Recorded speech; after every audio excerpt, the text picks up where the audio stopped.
Everyone, welcome to the channel. I hope आप लोगों ने प्रीवियस लेक्चर सारे देख लिए होंगे। अगर वो नहीं देखे तो प्लीज जाके उसे चेकआउट जरूर कर लेना। मैं पूरी प्लेलिस्ट की लिंक आपको आई बटन में प्रोवाइड कर दूंगा। तो मैं आप सभी का स्वागत करता हूं इस चैनल पे जिसका नाम है जेडी स्टडीज।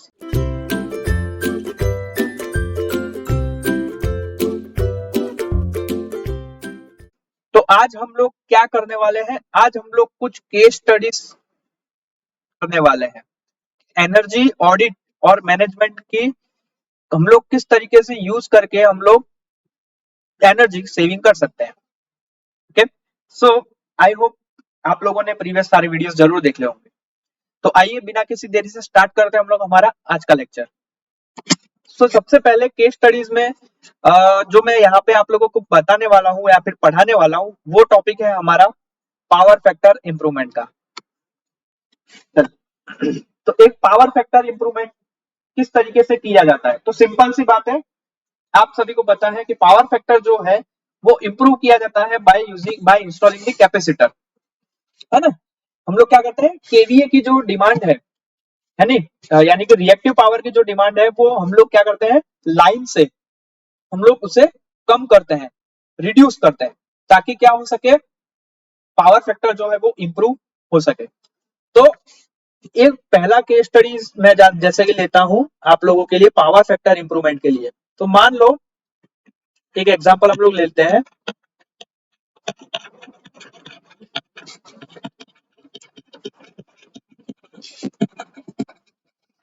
एग्जाम्पल में कुछ ऐसा लेता हूं आप लोगों के लिए। एक हम लोग स्विच गियर फैक्ट्री ले लेते हैं। चलो एग्जाम्पल के तौर पे एक स्विच गियर फैक्ट्री ले लेते हैं,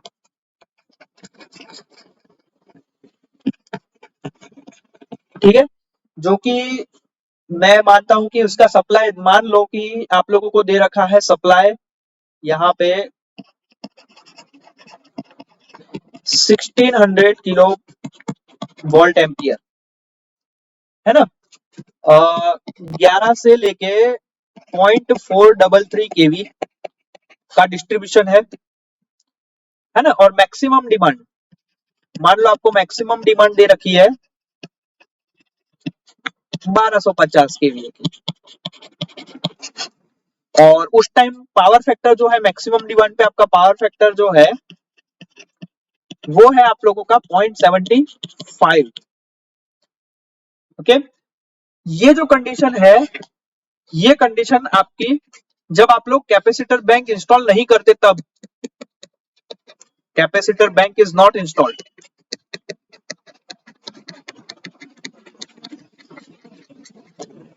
ओके, अब यहाँ पे पावर फैक्टर इंप्रूवमेंट करने के लिए हम लोग क्या कर रहे हैं, एक कैपेसिटर बैंक को इस्तेमाल कर रहे हैं।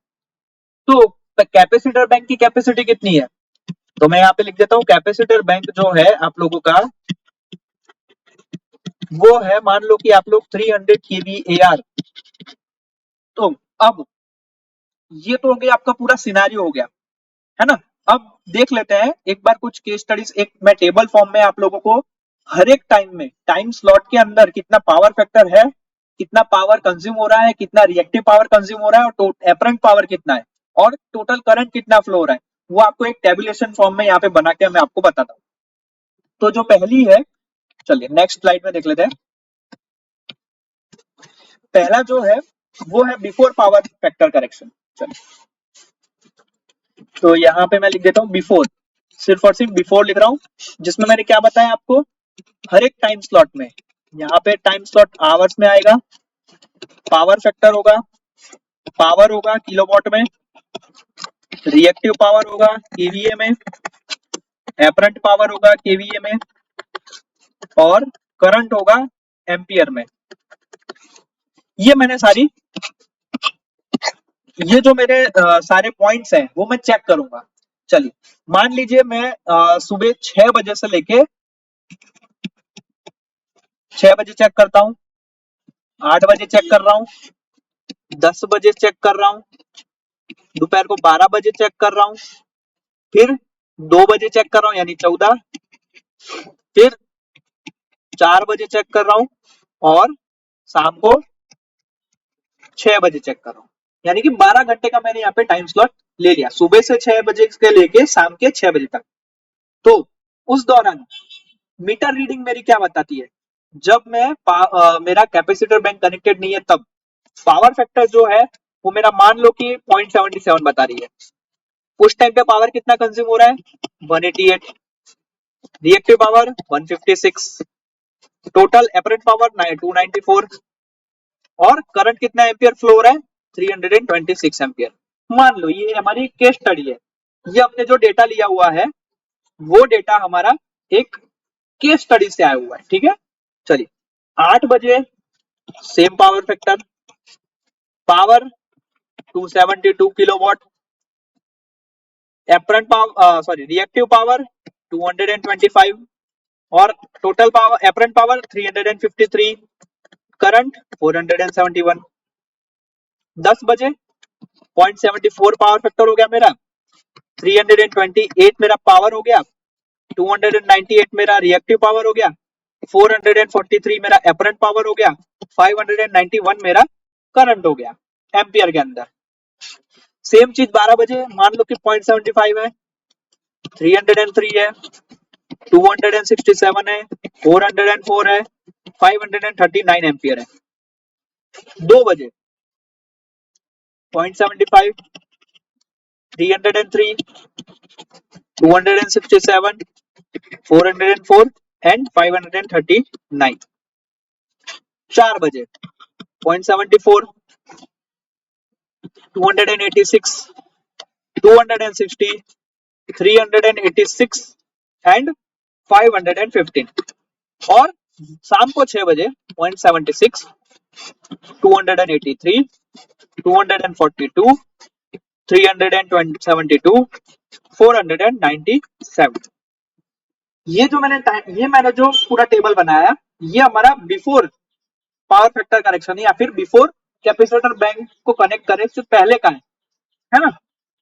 ये मेरे कुछ रीडिंग्स हैं जो कि मैंने एक फैक्ट्री में जाके लिए।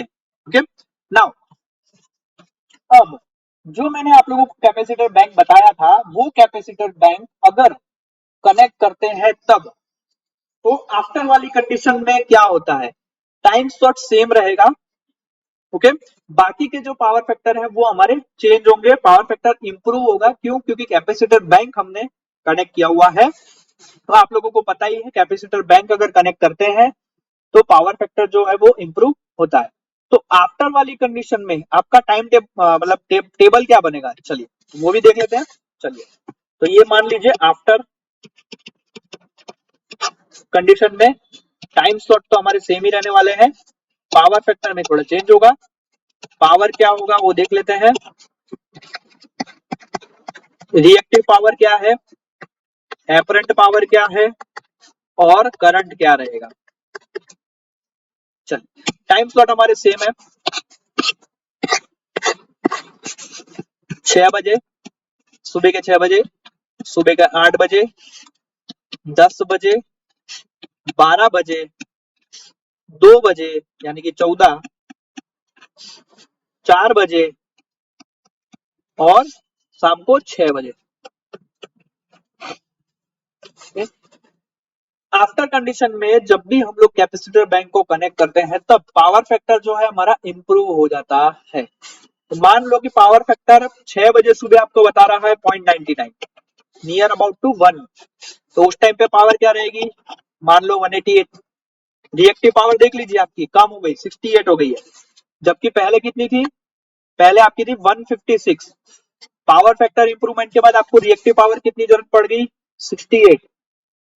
एपरेंट पावर कितना हो गया, 200 और 267। सेम चीज मैं पूरा आप लोगों के लिए टेबल लिख देता हूं, 0.96, 272, 79, 283, 378। 10 बजे 0.94 हो गया, उस टाइम पे 328, 119, फिर 349, फिर 465। 12 बजे 0.95, 303, 100, 301, 19, 425 2 बजे 0.94, 303, 110, 322 एंड 430।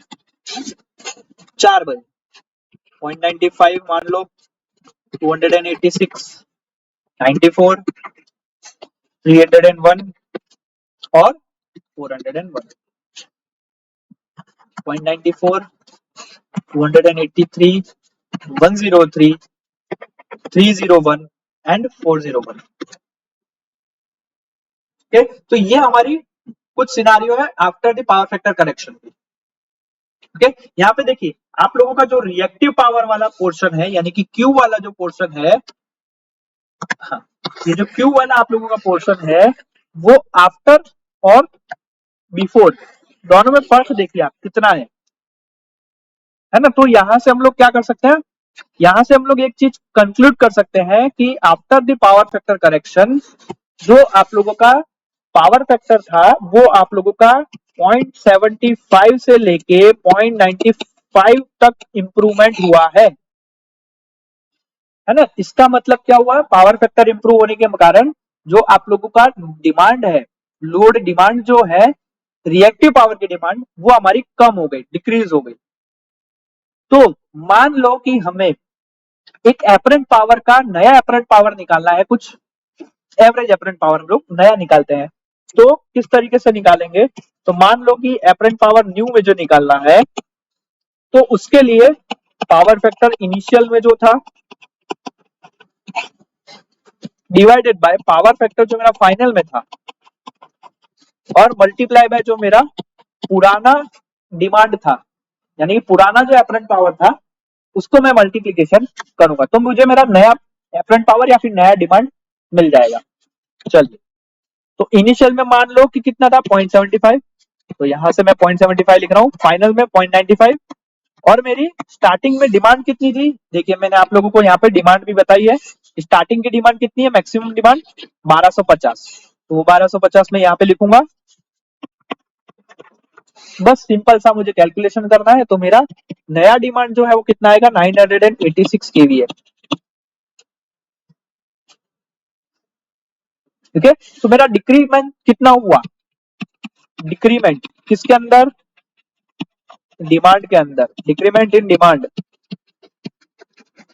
पहले कितना था 1250, अभी कितना है 986, तो कितना डिमांड कम हुआ मेरा 263, 263 केवीए मेरा डिमांड जो है वो कम हो गया। ठीक है, अब मान लो कि आपका 1 केवीए का जो रेट है, 1 केवीए का जो रेट है, एग्जांपल के तौर पे मान लो कि मैं लेता हूं 10 रुपए, 1 KVA demand, 1 KVA demand cost is ₹10, ऐसा मान लेते हैं हम लोग, है ना। तो ये जो डिक्रीमेंट हुआ टोटल डिमांड में वो कितना कम हो जाएगा, 263 मल्टीप्लाई बाय 10, इसका मतलब 2630 रुपए हमें कम पे करने पड़ेंगे। कितने रुपए हमें कम पे करने पड़ेंगे जो हम लोग एक्चुअल में पहले कर रहे थे जब पावर फैक्टर हमारा 0.75 था तब। ठीक है, तो अभी अगर हमें मान लो कि हमें पेबैक पीरियड हमें क्या करना है, कैलकुलेट करना है, तो उसके लिए हमें क्या करना है, देखो ये तो आ गई हमारी आफ्टर वाली कॉस्ट, है ना। और हमें और क्या चाहिए, इन्वेस्टेड कॉस्ट चाहिए, कि हमारी पहले हम लोग कितना इन्वेस्ट कर रहे थे। ओके, तो पहले हम लोग कितना इन्वेस्ट कर रहे थे वो निकालने के लिए मान लेते हैं हम लोग के पहले जब हमारा पावर फैक्टर करेक्शन नहीं था तब हम लोग कुछ मान लो कि मैं कुछ एक लमसम वैल्यू, रैंडम वैल्यू ले लेता हूं कि हम लोग मान लो कि मैं 5676 रुपए, ठीक है, इतना कुछ मैं क्या कर रहा हूँ, इन्वेस्ट कर रहा हूँ बिफोर पावर फैक्टर करेक्शन।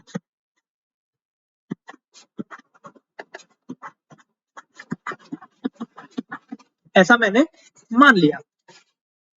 तो सिंपल मेरा पे बैक पीरियड क्या होगा? पे बैक पीरियड का मतलब कि जो मैंने इन्वेस्ट किया है अभी तक, है ना, बिफोर पावर फैक्टर करेक्शन, और जो मैं आफ्टर पावर फैक्टर करेक्शन में मेरा जो बच रहा है, अगर उन दोनों का मैं डिवीजन करूंगा तो मुझे एक सिंपल पे बैक पीरियड, यानी कि मेरा पैसा मुझे कितने टाइम में वापस मिलेगा, वो मुझे पता चल जाएगी।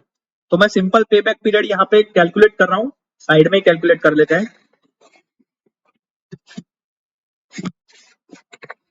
सिंपल पे बैक पीरियड,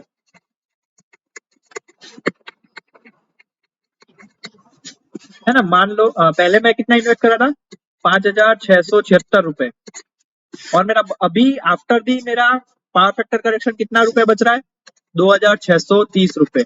बस इसको मैं डिवाइड करूंगा तो लगभग लगभग मेरा 2 साल 16 महीने, या फिर 2 साल 2.16 ईयर, 2 साल के अंदर, करीबन करीबन 2 साल के अंदर मेरा जो पैसा मैंने इन्वेस्ट किया हुआ है वो मुझे क्या हो जाएगा, मिल जाएगा रिटर्न। ओके, चल, तो ये तो एक केस स्टडी हो गई पावर फैक्टर करेक्शन के मामले में। अगर मैं पावर फैक्टर करेक्शन करता हूं तो तब जाके मेरा जो पेबैक पीरियड है मुझे क्या मिलेगा, कुछ इस तरीके से कैलकुलेट करूंगा। साथ साथ में और भी चीजें आप कैलकुलेट कर सकते हैं, जैसे कि आपका परसेंटेज लॉस रिडक्शन कितना हो रहा है वो भी कैलकुलेट कर सकते हैं, नया करंट आपका कितना यूज हो रहा है ना, वो भी आप कैलकुलेट कर सकते हैं, सिंपल। चलिए, तो ये तो फर्स्ट केस हो गया। अब दूसरा केस मैं लेता हूं, एक कोई इंडस्ट्री का ले लेते हैं, चलो कोई इंडस्ट्रियल और कमर्शियल लाइटिंग सिस्टम का एक एग्जांपल ले लेते हैं। सेकंड नंबर, इंडस्ट्रियल और कमर्शियल का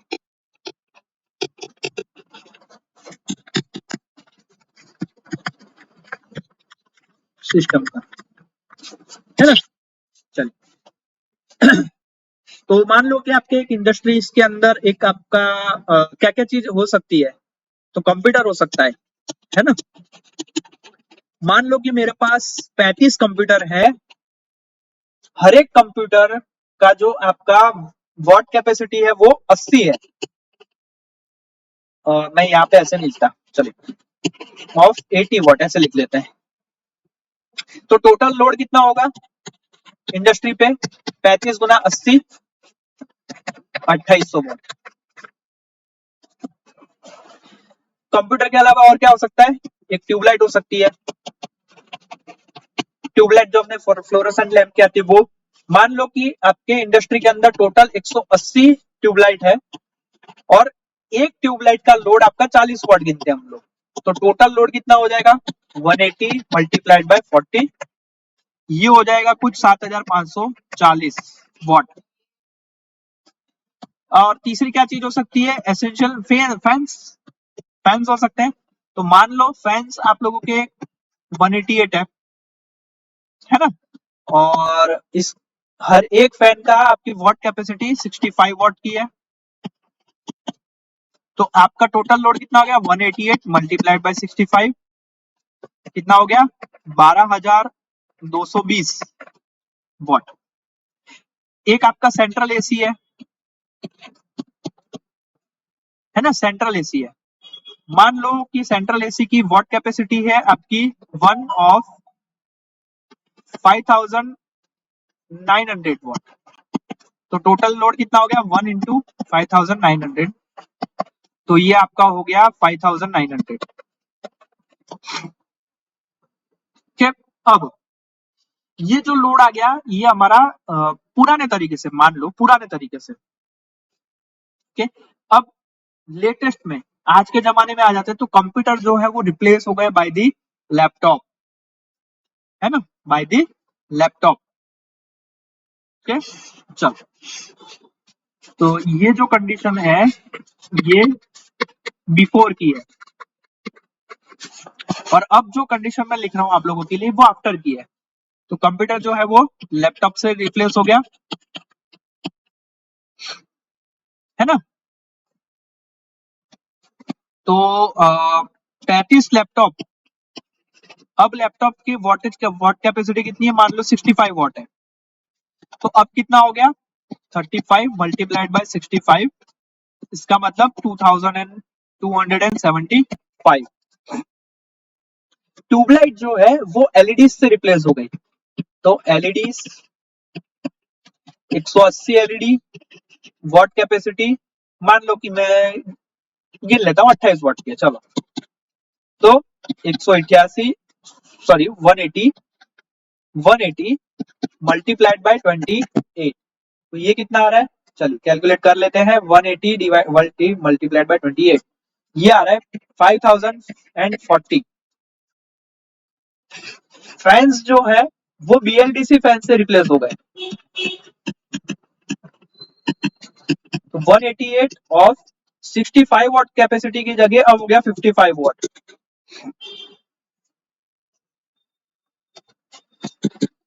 188 मल्टीप्लाइड बाय 55, ये हो गया हमारा 10,340 वॉट। ओके, और ये जो एसी है, एसी वो हमारा रिप्लेस हो गया 5 स्टार से, जो पुराना एसी था उसकी जगह 5 स्टार एसी लगा दिया हमने एक, और उसकी वॉट कैपेसिटी मान लो हो गई 4950 वॉट। तो 1 मल्टीप्लाइड बाय 4950, 4950। तो ये सारी जो कंडीशन है ये आफ्टर वाली है, आफ्टर।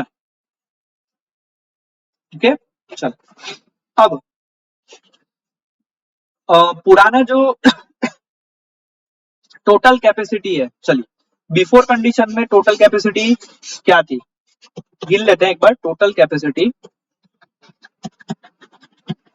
सॉरी टोटल कैपेसिटी अच्छा नहीं है, load, total load is equal to, ये बिफोर में एक बार गिन लेते हैं। चलो, तो कितना था 2800 प्लस 7540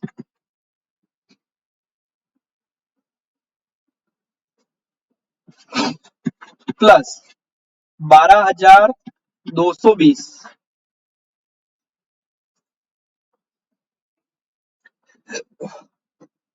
12220 प्लस 5900,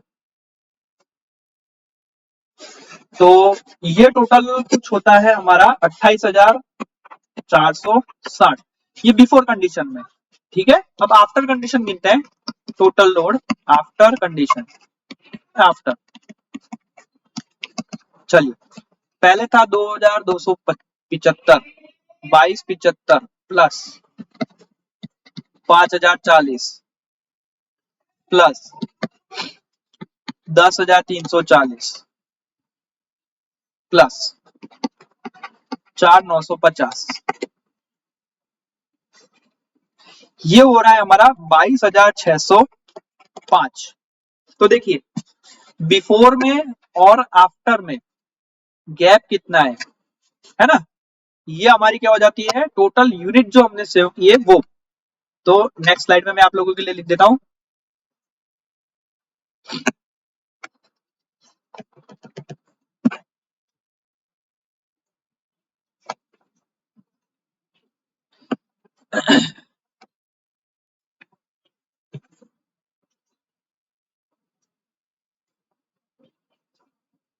चलिए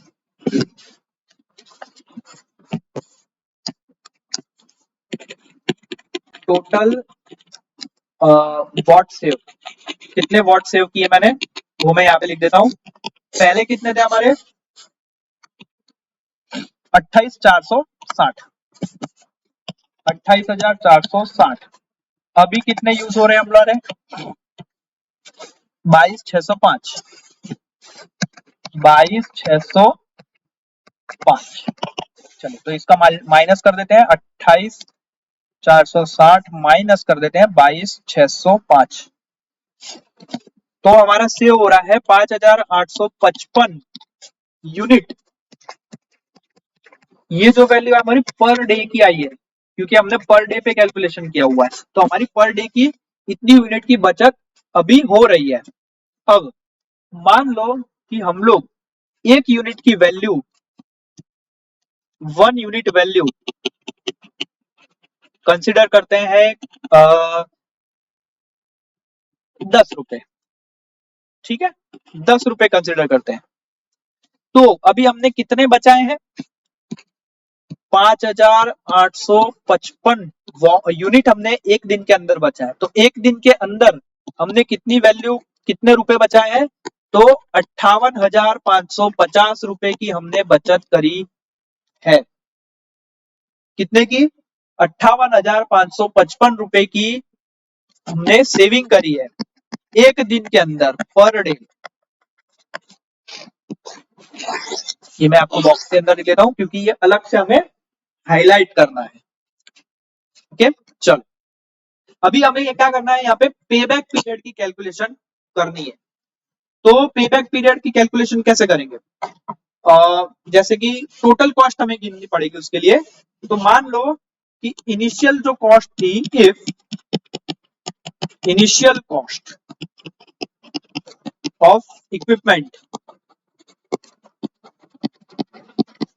इज, मान फैन, सबसे पहले हमने फैन देखा था, तो फैन मान लो कि आपका 1600 रुपए का एक फैन है। ऐसे हमारे पास कितने फैंस थे, 188, तो मल्टीप्लाइड बाय 188, ठीक है। दूसरा था हमारे पास लैपटॉप, मान लो कि लैपटॉप की एक नॉमिनल कीमत हम लोग दे लेते हैं 20,000, 20,000, ठीक है। 20,000 कितने लैपटॉप थे, 35। एसी, एक 5 स्टार रेटेड का सेंट्रल एसी जिसकी कीमत हमने मान लो लगा ली, लमसम लगा ली 45,000।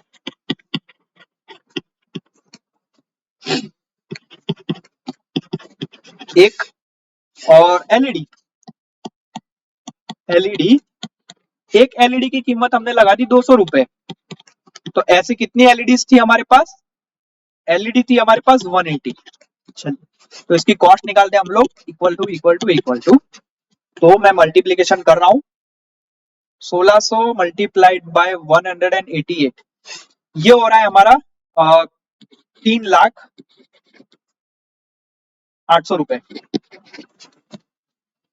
लैपटॉप 20,000 का एक लैपटॉप है, मल्टीप्लाइड बाय 35 करते हैं तो 7 लाख के तो हमारे लैपटॉप आ गए। फिर 45,000 का एक एसी मान लेते हैं, और एलईडी 200 मल्टीप्लाइड बाय 180, तो 36,000 की हमारी एलईडी आई। तो टोटल कॉस्ट हमने कितना किया, तो 008 1 8 और 10,10,81,800 रुपए हमने क्या किया, इन्वेस्टमेंट करी है। कितनी हमने इन्वेस्टमेंट करी है, और हम लोग एक दिन में कितना सेव कर रहे हैं, 58,550 रुपए का। तो पेबैक पीरियड कितना आएगा, पेबैक पीरियड हमने इन्वेस्टमेंट कितनी करी, 10,81,000 सॉरी 800,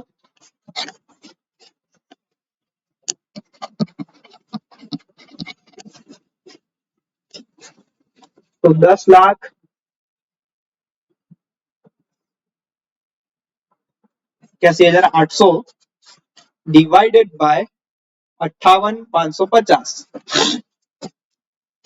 तो ये हमारा आ रहा है 18.47 दिन, डेज, यानी near about to 19 days, near about to 19 days के अंदर हमको हमारी जो पेबैक वैल्यू है वो हमको मिल जाएगी, ठीक है। तो ये हमारा क्या आ गया, पेबैक पीरियड।